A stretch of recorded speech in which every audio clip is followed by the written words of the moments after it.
What's up mga ka-Big Bites? Holt may request sa Hinebra, magugulat ang Hinebra fans.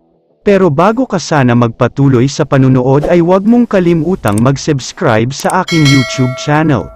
Short update lang tayo sandali tungkol kay Jeremiah Gray, dahil sa wakas ay maglalaro na siya sa paparating na Governor's Cup. Sinabi nga mismo ni Coach Tim na nakakasali na daw si Gray sa mga mabibigat na practice ng Hinebra. Ang magiging katanungan na lang dito ay kung maibabalik pa nga ba niya ang dating husay at galing niya. Dahil alam naman nating lahat na 3 major injuries ang nakuha niya, nagkaroon ng punit sa ACL, MCL at PCL niya kaya malala talaga. Siguradong magdadalawang isip at doble ingat na siya sa bawat galaw niya. Asahan nating lahat na mawawala ang explosiveness at pagiging high flyer niya. Mas magiging catch and shoot na lang siya para mas iwas sa injury. Samantala, pag-usapan na natin ngayon ang bagong player ng Hinebra na si Stephen Holt. Alam naman nating lahat na sobrang mataas ang expectations ng mga fans sa player na ito, dahil isang Stanley Pringle ang nakapalitan niya.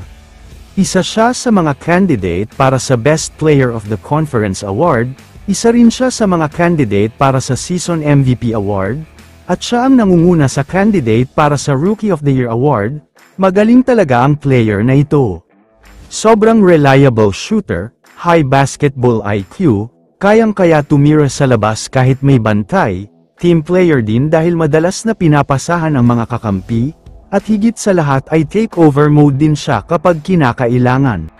Pero sa paparating na opening ng new PBA season, may request si Stephen Holt na siguradong magugulat ang mga Hinebra fans.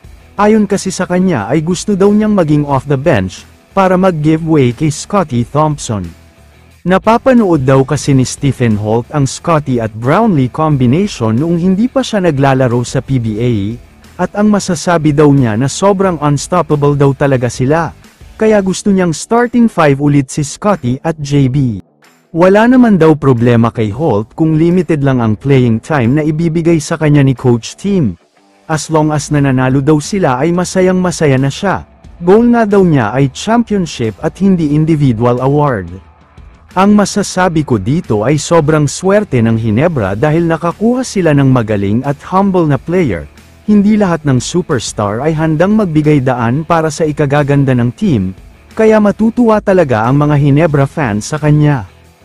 Kaya naman kung kayo ang tatanungin, ano ang masasabi nyo kay Stephen Holt? I-comment mo naman ang opinion mo tungkol sa tanong na ito.